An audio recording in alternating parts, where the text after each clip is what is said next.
Hola, soy Tamara Izquierdo y junto con mi compañera Carmen Delgado vamos a exponer nuestro trabajo sobre la pintura histórica y los grabados Desastres de la Guerra de Francisco de Goya y Lucientes.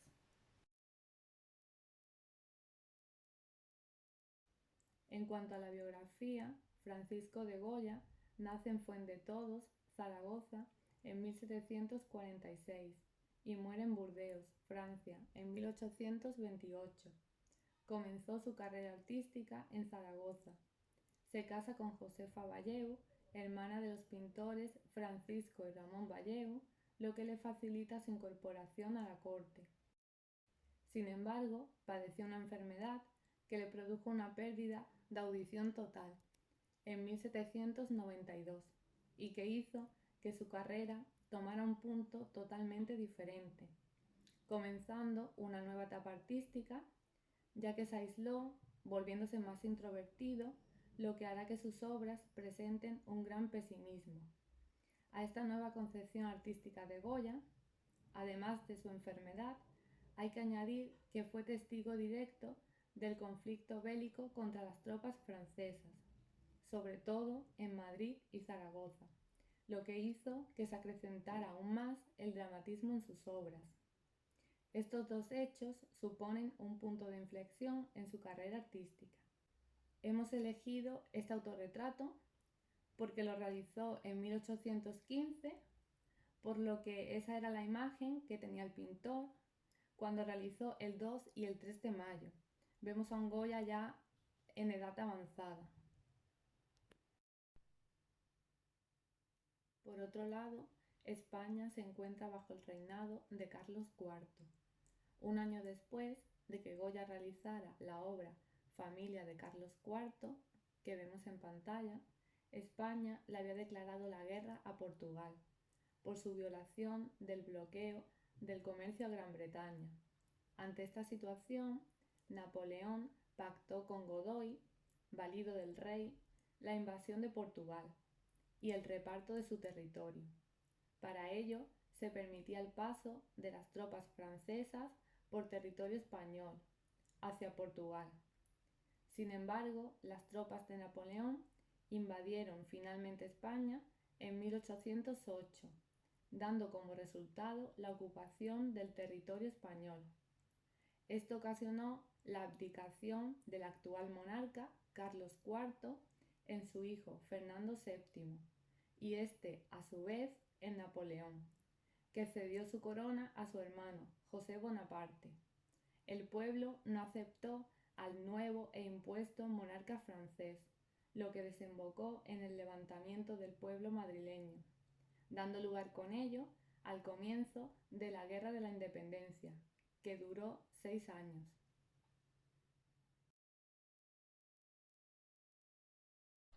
El 2 de mayo representa el levantamiento en armas del pueblo madrileño, aunque dibuja personajes con distintos atuendos. Representa el momento exacto en el que tiene lugar la acción, por lo que presenta un gran dinamismo, mediante la lucha del pueblo con los soldados napoleónicos y con los mamelucos. Goya no solo transmite emociones a través de las actitudes de los personajes, sino que también lo hace mediante la representación de sus ojos. Esto lo podemos comprobar en el personaje central que se prepara para atacar, cuyos ojos están llenos de ira. Además, mediante la pincelada rápida y violenta, acentúa el dramatismo de la composición. Por otro lado, la mirada de uno de los mamelucos transmite la crueldad y la deshumanización, mientras eleva su cuchillo previamente al ataque. Parece que Goya situó la lucha contra los franceses en un lugar presidido por el Palacio Real, como símbolo de la corona.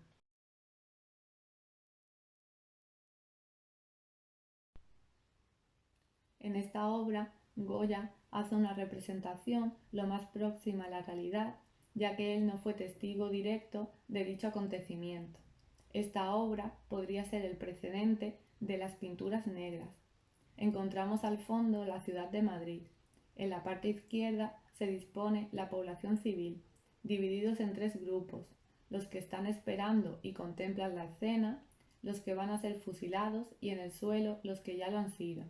El foco lumínico se dirige hacia todos estos personajes.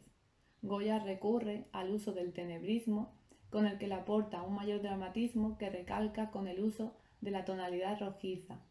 Los personajes presentan diferentes actitudes a la hora de hacer frente al trágico final que les espera. Al igual que en la obra anterior, Goya transmite a través de los ojos de sus personajes. En este caso, la mirada del personaje principal manifiesta el terror ante el final que la guarda. La culminación de la expresividad mediante los ojos de sus personajes llegará en su etapa de las pinturas negras, con su obra Saturno devorando un hijo. Por otro lado, a los soldados los sitúa en penumbra, sin rostros individualizados, ya que el pintor los concibe como máquinas de matar. En cuanto al tratamiento de los uniformes, presentan formas geométricas, adelantándose al movimiento cubista. De igual modo, con la técnica empleada en la camisa blanca, se adelanta a los impresionistas. En cuanto a las actitudes de los personajes, me gustaría resaltar las figuras que se cubren el rostro con las manos, ya que es una idea que proviene de Plinio el Viejo, que recoge en su obra Historia Natural, concretamente cuando habla del pintor griego Timantes, que hacía esto para expresar un gran dolor, ya que al hacer este gesto, la imaginación del espectador es capaz de sentir más esa idea de dolor profundo, imaginando que viéndolo. Esto lo recoge también en su tratado Francisco Pacheco y lo utilizará Velázquez en su Cristo crucificado.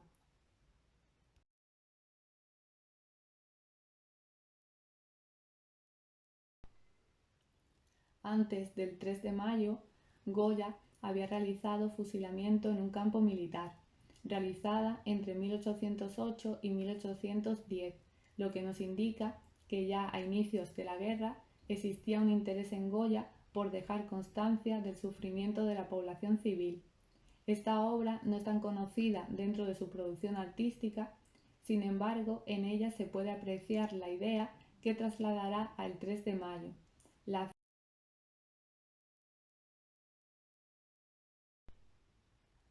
El 3 de mayo tuvo influencia en distintos artistas, como es el caso de Picasso y Manet.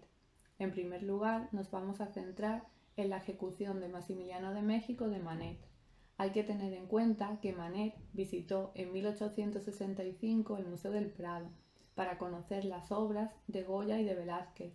En este caso, presenta actitudes similares a las realizadas por Goya, como son, por ejemplo, las figuras que aparecen sobre la pared contemplando la escena, que presenta gran similitud con las figuras de los ángeles que dispuso Goya en el borde de la bóveda de la ermita San Antonio de la Florida de Madrid. No obstante, Manet representa el momento exacto de la acción en el que los soldados disparan. De igual modo, Picasso también la toma como referencia para realizar Masacre en Corea.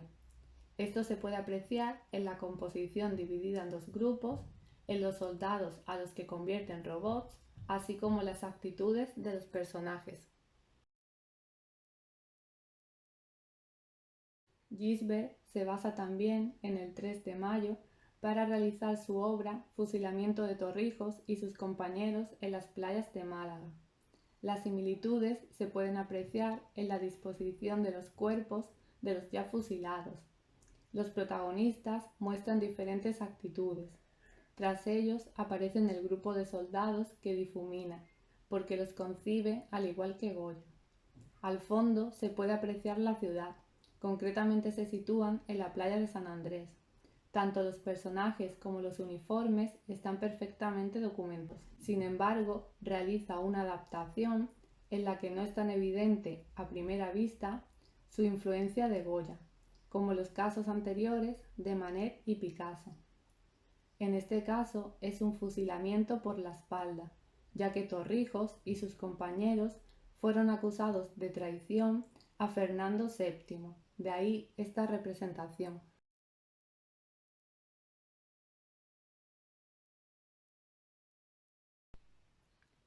Picasso tomará como referencia también el 3 de mayo para la creación de esta obra. En las dos obras disponen un foco lumínico para llamar la atención sobre la barbarie que está aconteciendo. Aparece en el suelo los que ya han muerto, y el gesto de la figura de la derecha, con los brazos en alto, es claramente similar a la figura central de la obra de Goya.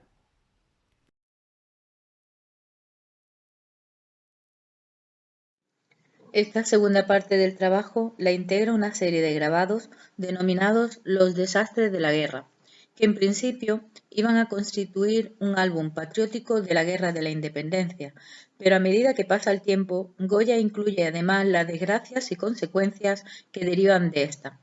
Formada por 82 obras, su realización se va a llevar a cabo desde el año 1810 a 1815. Estas planchas de cobre originales fueron adquiridas por la Real Academia de Bellas Artes de San Fernando en 1862, realizando una tirada de estas al siguiente año con el título Los desastres de la guerra. Sin embargo, la única tirada que se conserva actualmente de esa época y que realiza Goya en vida se encuentra en el Museo Británico de Londres y fue un regalo que hizo a su amigo el pintor Ceán Bermúdez, que en esos momentos se encontraba en esa ciudad y que lleva por título Fatales consecuencias de la sangrienta guerra en España con Bonaparte y otros caprichos enfáticos. Goya utiliza casi exclusivamente con estos grabados la técnica del aguafuerte, una novedad en la España de su época, que resalta las líneas del dibujo de una forma más contundente, casi sin matices de tono, consiguiendo acrecentar efectos con un mayor dramatismo. Así que, dependiendo de según el efecto final que quisiera obtener Goya, va a utilizar unas técnicas u otras, como son la punta seca, el buril y el aguatinta. Estos grabados se dividen en tres partes, dependiendo de su contenido y tipología. La primera parte son estampas centradas en los acontecimientos de la guerra y muestran la muerte, violencia, horror y crueldad con una expresividad y realismo brutales, donde abundan las escenas de muertos o ajusticiados o de desplazados que huyen de la guerra. Vemos tanto a verdugos como víctimas. Goya no toma partido de ningún bando, sino que nos detalla las circunstancias penosas ocasionadas por un conflicto bélico. En la segunda parte se nos reflejan las penalidades derivadas de una guerra. Están centradas en el hambre, la miseria, la pobreza, bien sea vividas a consecuencia de los sitios de Zaragoza de 1808 o de la carecía de vida en Madrid entre 1811 y 1812. La última parte, la tercera, llamada también Caprichos enfáticos, están dedicadas al periodo absolutista implantado en España tras el regreso del rey Fernando VII. Se convirtió en una crítica y reflexión sobre los aspectos políticos e ideológicos que envolvieron los hechos narrados. En esta sección también podemos ver el uso de la alegoría mediante animales. Comenzaremos con el análisis de estos grabados, pues con el número 1, que es Tristes presentimientos de lo que ha de acontecer, en donde se refleja a través de un hombre arrodillado, con brazos en cruz y con la ropa rasgada, se representa al pueblo que siente lo que se va a producir pues, ante el desastre de una guerra. Y vemos esa semejanza en otra obra realizada también por Goya, llamada La oración del huerto, en la que vemos un Jesucristo que refleja la misma actitud y se encuentra también en postura de súplica, sabiendo qué es lo que ha de acontecer. Siguiendo el hilo de la diapositiva anterior, podemos comprobar cómo en estas dos imágenes la postura es muy similar a la que veíamos en el grabado número 1, tanto como en la izquierda con la visión de San Juan del Greco, como en la derecha con el 3 de mayo de 1808 de Francisco de Goya.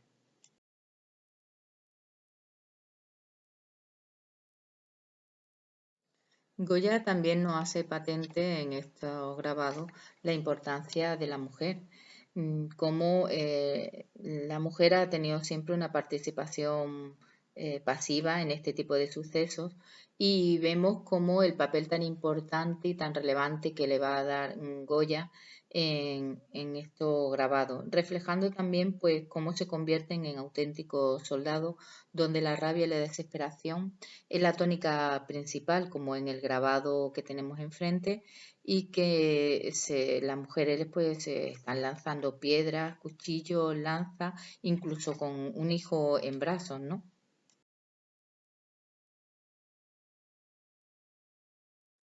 Siguiendo con el tema de la importancia de la mujer, Goya, a petición del general Palafox, visita Zaragoza para realizar un cuadro.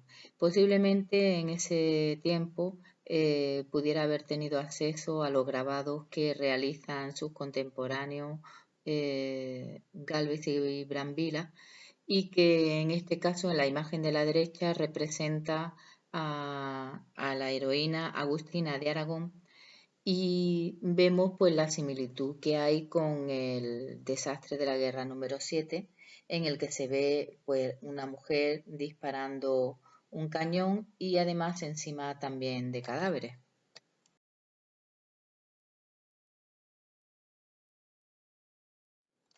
En esta obra encontramos la influencia de otros autores, en este caso pues Henry Fuseli, con la obra La pesadilla.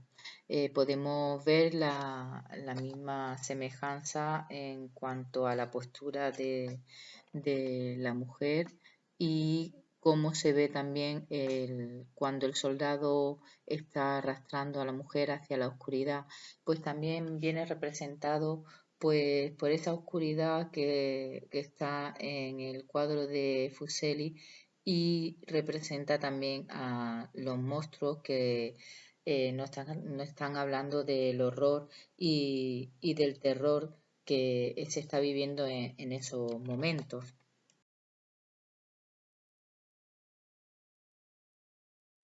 Podemos hablar también de las influencias en el arte contemporáneo de Francisco de Goya. En la imagen que tenemos delante podemos ver que son una serie de islotes realizados en resina que representa cada uno de ellos un grabado de la serie Desastres de la Guerra. Estas obras están realizadas por Jack y Dino Chapman, dos hermanos que pertenecen a un movimiento que se crea en el año 90 llamado Young British Artists. Y es muy importante en ese momento porque se trata de jóvenes autores que llaman la atención de muy distintas formas.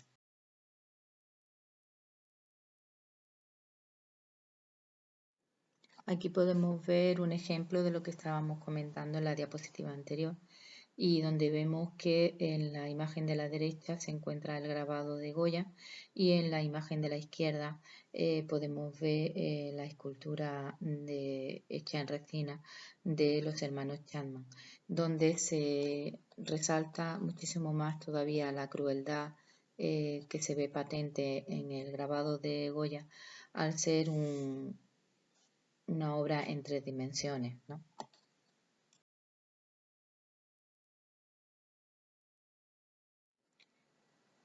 Siguiendo su trayectoria artística, estos hermanos realizan una serie de dibujos en el año 2003 basado de nuevo en los grabados Desastres de la Guerra, con la única modificación que los rostros de los personajes aparecen cambiados por caras de payaso o de animales. ¿Qué consiguen con esto? Pues buscan una provocación y hacer reflexionar a la sociedad sobre lo grotesco de la imagen, de la obra, de forma que hacen partícipe al espectador de esta caricatura de la imagen para hacer más cruda lo que es la realidad, ¿no?, de la obra.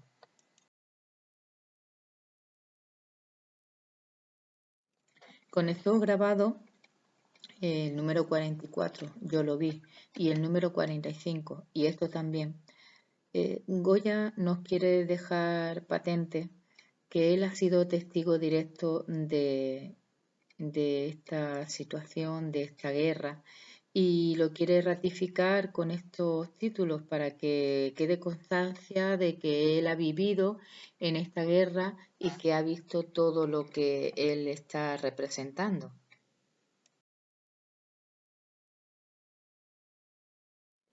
Por último, tenemos el grabado Desastre de la Guerra número 79, Murió la Verdad, en el que se nos refleja cómo el pueblo ya ha dado por perdida esa verdad, esa libertad, se está enterrando. Y hemos encontrado una similitud en el Guernica, en el que se nos refleja con la espada y la flor, simbólicamente esa libertad, ¿no?, que también está en el suelo, que está derrumbada y que ya no es posible tenerla.